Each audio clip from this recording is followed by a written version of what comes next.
જય માતાજી મિત્રો, વિડીયોમાં તમારું સ્વાગત છે. તેજલ ઠાકોરાણી તેમના દીકરાએ સોંપાયું વિડીયોમાં જોઈ શકો છો. અને આમાં કોનો વાંક છે તમે કોમેન્ટ કરજો અને વિડીયો પસંદ આવે તો લાઈક કરજો. જય માતાજી.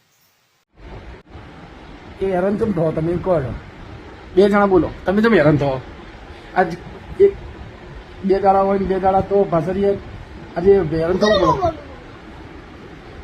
અમે મહેસાણા હોય, થોડીક ભાસરિયા હોય, થોડીક હોસ્ટેલમાં હોય, અને આખી ફેમિલી સારી હતી.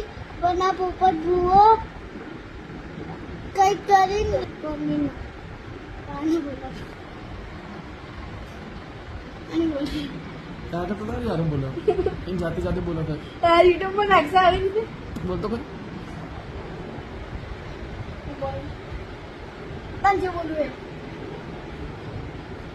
અમે આટલાથી એટલા વર્ષલા રહીએ છીએ. વેકેશન પડે તો અમે લોકો થોડા દિવસ મમ્મી જોડે રહીએ, થોડા દિવસ પપ્પા જોડે. અને તેમ થવું પણ અમારા આસામાં ફેમિલીમાં બહુ પ્રોબ્લેમ ચાલે છે. અને આ બધી પ્રોબ્લેમનું કારણ એક પોપટ ભૂવો છે. શું કર્યું? તાર મમ્મી કેવા અત્યારે? તાર મમ્મી કેવા હોય પ્રોગ્રામમાં? મારી મમ્મી જ્યારે પણ પ્રોગ્રામમાં જાય તો એ પ્રોગ્રામ ઘરના પ્રસંગોમાં આવવા માંડ્યું. ઘરમાં કોઈ પણ પ્રસંગ હોય ને તો એ આવી જાય પ્રસંગ. હમણાં પાસે જશે કે પ્રસંગ?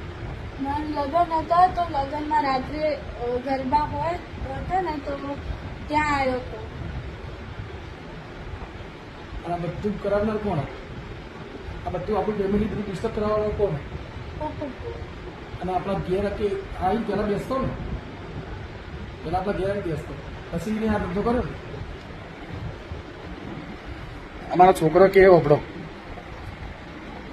હું તો એમને બેઠો હતો, પણ મને આને યુવરાજે કીધું કે પપ્પા આપણે મસ્ત જીવતા હતા, મમ્મી મસ્ત આપણે બધા ભેગા રહેતા હતા, અને છેલ્લે બધું કોમ્પ્રોમાઇઝ થઈ ગયું, બધું સોલ્વ થઈ ગયું, શોર્ટ આઉટ થઈ ગયું. તો પછી એ બધું કોને દોડ્યું? એ લોકોએ કીધું. કોને દોડી બીજા? કયો બહુ એને બધું બગાડ્યું ને, ફેમિલી આખું એને બગાડ્યું. અત્યારે તમે લોકો એકલા ફરો એનું કારણ કોણ? એટલે આવા નીચ માણસો હોય એટલે બહુ બોલવા પાછળ માતાજી કરી. માતાજી બરોબર પણ માતાજીના નામે આ લોકો ભોવાઓ છે જરી ખાય જુઓ તમે. મારા છોકરા એકલા હેરાન થાય ને એનું કારણ એક જ છે, પોપટ ભૂવો નીચ સાલો.